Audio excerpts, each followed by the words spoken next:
Good morning to one and all. In the last session, that is session 3, we have discussed a very important topic zone plate construction theory, that is working of zone plate, and comparison of zone plate with the convex lens, very important concepts.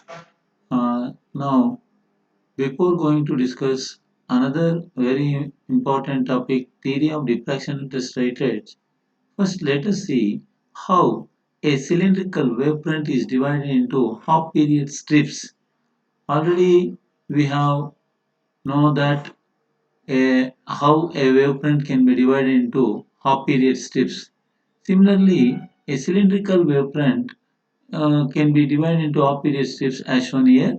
For this, we have considered a long narrow slit perpendicular to plane of the paper, which is illuminated by a monochromatic source of light of wavelength lambda. The cylindrical wavefront shown here, AB, is formed from the slit S such that axis of the wavefront is the slit itself. Now let O be the midpoint, that is pole, and P be a point at which the resultant effect is formed. Let SO, this object distance, as A, small letter a, and image distance, that is PO, as B. The wavefront is divided into half period strips. Here, then this is divided into number of strips as shown in the figure. In this diagram, we can see how this wavefront is divided into several strips by drawing several arcs with P as center and radius b plus lambda by 2, b plus 2 lambda by 2, b plus 3 lambda by 2, and so on up to b plus n lambda by 2. We can draw arcs. See here, with P as center and radii equal to b plus lambda by 2, b plus 2 lambda by 2, etc. up to b plus n lambda by 2 are drawn. Arcs are drawn such that they cut the wavefront at m1, m1 dash here, m1, m1 dash, m2, m2 dash, m3, m3 dash, like that up to mn, mn dash. If you join the points m1 to m1 dash, m2 to m2 dash, etc. up to mn to mn dash, a number of strips. In this diagram, we can see how the strips are formed. OM1, OM1, M2, M2, M3, like that. Strips are formed on either side. This side also, we have to write M1 dash here. It is not printed. It is here M1 dash, and this point M2 dash, M3 dash, M4 dash, etc. Mn dash. If we join these points, then these strips are called half period strips. These strips, they possess same length but different width. See, as we move away from the point O, the width of the strips goes on decreasing.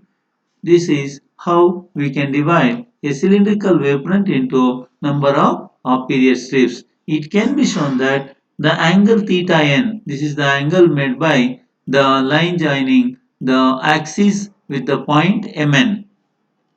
Theta n is equal to k into root n, where the value of k is given by square root of b lambda by a into a plus b. We know that lambda is wavelength, a and b are object and image distances. From the figure, by using the relation s is equal to r theta, we have the relation arc length s is equal to r theta. This arc length OMN, OMN is given by a r, this is a r, into theta is theta n, that is OMN is equal to A into theta n. Using the relation S is equal to R theta, we can write this relation. If you substitute for theta n, we can write A into K root n. Width of the strip is given by, if you subtract the width of nth strip minus n minus 1 n minus 1 strip, then we will get the width of one strip. OMN minus OMN minus 1, that is width of one nth strip minus width of n minus 1 strip gives width of one strip, that is ak into for n you have to take root n minus n minus 1 strip, we will take root of n minus 1. Therefore, what happens if we take first strip? Width of first strip is given by, if we substitute the value of n as 1, root of 1 is 1 minus root of 1 minus 1 is 0, that is ak. This is width of first strip. Similarly, if you calculate the width of second strip that is m1 m2 is given by, for second strip we have to substitute the value of ns2 ak into root 2 minus root 2 minus 1, that is root 2 is 1.414 minus root 2 minus 1 is 1, root of 1 is 1, 1.414 minus 1 is 0.414 ak. So here width of first strip is just a into k, whereas width of second strip is 0.414 ak. That means width decreases. Here this width is a into k, but here 0.414 a into k. And if we go for third strip you have to substitute the value of ns3, then ak into root 3 minus root 3 minus 1. Root 3, if you simplify this value, you will get 0.318 into ak. Again it decreases. Width of the strips gradually decreases as the value of n increases. In the same way, area of the strips also decreases in the same ratio. The resultant amplitude at P due to the entire wavefront can be shown to be A is equal to A1 by 2 plus A1 by 2. What is A1? It is the amplitude due to first of period strip. That means it is equal to A1, which is the amplitude due to first half period. Half A1 plus half A1 will gives 1 A1, that is amplitude due to first half period strip. In this discussion, we have learned that just the cylindrical wavefront, how it can be divided into half period strips and how the width and area varies as we move away from the center. Now let us see very important topic from the point of examination. Even if you see the previous question papers, it will be asked for many times, including problems, that is theory of diffraction at a straight edge. For this we have considered a narrow long slit illuminated by monochromatic light of wavelength lambda. This is narrow slit S, which is illuminated by monochromatic light of wavelength lambda. An object with a sharp knife edge. This is an object with a sharp knife edge is placed at A at a distance small a from the source, that is slit. Let XAY be the part of a cylindrical wavefront from the slit. Here we have considered a cylindrical wavefront XAY. XAY be the cylindrical wavefront incident at the point A, capital A. Let a screen be placed at a distance b, small b, from the edge A, where O is the center of the screen. This is the description of this figure. Let P be a point on screen such that OP is equal to Y. On the screen we have considered point P at a distance Y from the center. Below the point O is the geometrical shadow. See here, because this is opaque body, below this point we will get geometrical shadow of this object, whereas above P, above O, we will get illuminated region. Is it not? Above O is the illuminated portion. With reference to the point O, the wavefront can be divided into number of opposite strips as shown in figure. Already we know that how a cylindrical wavefront can be divided into number of off-period strips.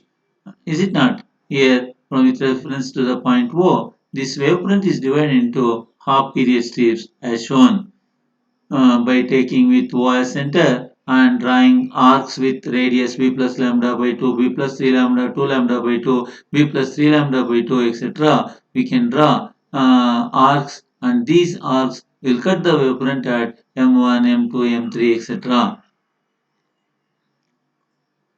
To calculate the resultant effect at phi due to the entire wavefront XAY, join S to P. Here the slit S and P are joined. Join X is to P. The line meets the wavefront at P. If you join the slit and point P, it will meet the wavefront at B. Where B is the pole of the wavefront with reference to the point P. See, with reference to the center of the screen, this is the midpoint. But with reference to the point P, capital B is the pole of the wavefront with reference to point P. It will depend, and B is the pole of the wavefront and intensity at P will depend mainly on the number of Fourier strokes enclosed between A and B. This is important point. Intensity at point P on the screen depend only on the number of Fourier strips that are between the points A and B. The effect at P due to the wavefront above P, that is this portion, it has no effect because the effect at P due to the wavefront above P is same at all points on the screen. It remains same. There is no variation, but it is different at different points due to the wavefront between B and A. See, from in the portion between B and A is there, no? This portion where intensity is different at different points, but above B, the intensity remain same. Hence, the point P will be of maximum intensity if the number of pop period strips between B and A is odd. So here, the point P possesses maximum intensity if the number of pop period strips between A and B is odd, and the intensity at P will be minimum if the number of pop period strips between B and A is even. If you have even number of half period strips, then the intensity at P will be minimum, and if you have odd number of Fourier strips between A and B, intensity at P will be maximum. And in terms of path difference, we can write like this. The point P will be bright if AP minus BP. What is this AP minus BP gives? See, the light ray to travel from A to P, this is the distance traveled. Whereas from B to P, this is the distance traveled. From A to travel to the point B, it has to travel more distance compared to the light ray to travel from B to P. Therefore, AP minus BP gives path difference. This path difference is equal to R multiples of lambda by 2. Then the point P will be bright. Once again, see here the path difference, that is AP minus BP, is equal to R multiples of lambda by 2. Then the point P will be bright, and if the path difference AP minus BP is equal to n lambda, then the point P will be dark. This is exactly opposite to the interference. In case of interference, you will get bright fringes if the path difference is equal to n lambda, and you will get dark fringes if the path difference is equal to odd multiples of lambda by 2. But here, in case of diffraction, see here, the point P will be bright if this path difference is equal to odd multiples of lambda by 2, and point P will be dark if the path difference is equal to n lambda. Now we have to determine the value of this path difference by using this diagram. From the figure PA square, see here, PA square, from the right angle triangle PAO, we can write PA square as AO square plus OP square by using Pythagoras theorem. Square of the hypotenuse is equal to sum of the squares of other two sides. We can write like this. Therefore, PA square is equal to AO square plus OP square, that is B square plus Y square. What about PA? PA is equal to B square plus Y square. This is here P into A. There PA square is B square plus Y square. Therefore, PA is equal to square root of, that is B square plus Y square whole to the power of half. If we take B square as common, then you can write, if we take B square from the root outside, it will become B into 1 plus Y square by B square whole to the power of half. This is equal to B into 1 plus Y square by 2 square. By using binomial theorem and neglecting higher order terms, you can write like this, that is 1 plus x whole to the power of n is equal to 1 plus n into x. By using that relation, neglecting higher order terms using binomial theorem, that is to a first approximation, you can write like this. This is the value of PA. Now we need PB. PB can be taken as, here this is PB. PB is equal to PS minus SB. Is it not? See here, P into B is given by PS minus SB. See, PB is equal to SP minus SB. SP is approximately equal to SA. SP, because this is a cylindrical wavefront. See, this is also radius. This is also radius. Therefore, SP can be taken as SA. Okay, SP is equal to SA. Therefore, SP minus SA. How we can write SP? Again using Pythagoras theorem, we can write SP square is equal to SO square plus OP square. That is SO A plus B whole square plus Y square. Is it not? SP square is equal to A plus B whole square, that is SO square plus Y square. See, SP as A plus B whole square plus Y square whole to the power of half minus SA as small a, S into A as small a. If we take a plus b as common, when we take a plus b whole square as common, a plus b whole square to the power of root is a plus b into 1 plus y square by a plus b whole to the power of half minus a. Once again, using binomial theorem and neglecting higher order terms, we can write a plus b into 1 plus y square 2 into a plus b whole square. 1 plus x whole to the power of n is 1 plus n into x. By using that relation, you can write this as 2 minus a. If we remove the bracket, a plus b plus y square by 2 into a plus b minus a get cancelled, and this is equal to b plus y square by 2 into a plus b. Equation, this is equation 3, this is equation 4. Equation 3 minus 4 gives pa minus pb. This is pb, is it not? Equation 4 is pb.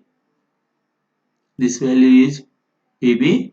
It will give, if you subtract this one, equation 3 is b plus y square by 2b square. B plus y square by 2b square minus equation 4 is minus b minus y square by 2 into a plus b. Here bb get cancelled. If you take y square by 2 as common, you will get 1 by b minus 1 by a plus b. If you simplify this by taking b into a plus b as LCM, you will get a plus b minus b. Once again here bb get cancelled. You will get ay square by 2b into a plus b. Call this equation as 5. That is, path difference is given by ay square by 2b into a plus b. Using this equation in equation 1, that is condition for maxima, you will get equation 1 is ap minus bp, that is path difference is 2n plus 1 into lambda by 2. Path difference ay square by 2b into a plus b is equal to 2n plus 1 into lambda by 2. Therefore, y square is given by 2n plus 1 into b lambda into a plus b divided by a. 2 get cancelled, or y is equal to square root of 2n plus 1 into lambda b into a plus b by a. This is very important relation. This is the condition for maxima, and it is the expression for nth bright fringe from the center. While solving problems, you have to use this relation to calculate the distance of nth bright band and nth dark band. For bright band, you have to use this relation. Similarly, by using equation 5, that is expression for path difference, in equation 2, that is condition for minima, you will get ay square by 2b into a plus b is equal to n lambda. Therefore, y is equal to square root of 2n lambda b into a plus b by a. This is the condition for minima, and it is the expression for nth dark fringe from the center. Since in this expression a, b and lambda are constants, these two equations, that is equation 6 and 7, can be written as y is proportional to square root of 2n plus 1 for bright fringe, and from equation 7 y is proportional to square root of n for dark fringe. From this you can see that these two equations implies that bright and dark fringes are unequally spaced. Whereas in case of interference, width of bright fringe is equal to width of dark fringe, is it not? But here, width of bright fringe and dark fringe, they are not equal. See, from this diagram, we can see that fringe width decreases as we move away from the center. That means spacing between the successive bright and dark fringes decreases as the order increases. See, as we move away from the center, the width of the fringes goes on decreasing. This shows the intensity distribution in case of diffraction at a straight edge. Very important derivation, including problems. All of you must be familiar regarding this derivation, that is theory of diffraction at a straight edge. Okay, thank you. This completes theory part of this chapter, first chapter. In the next session, we will discuss problems in this chapter.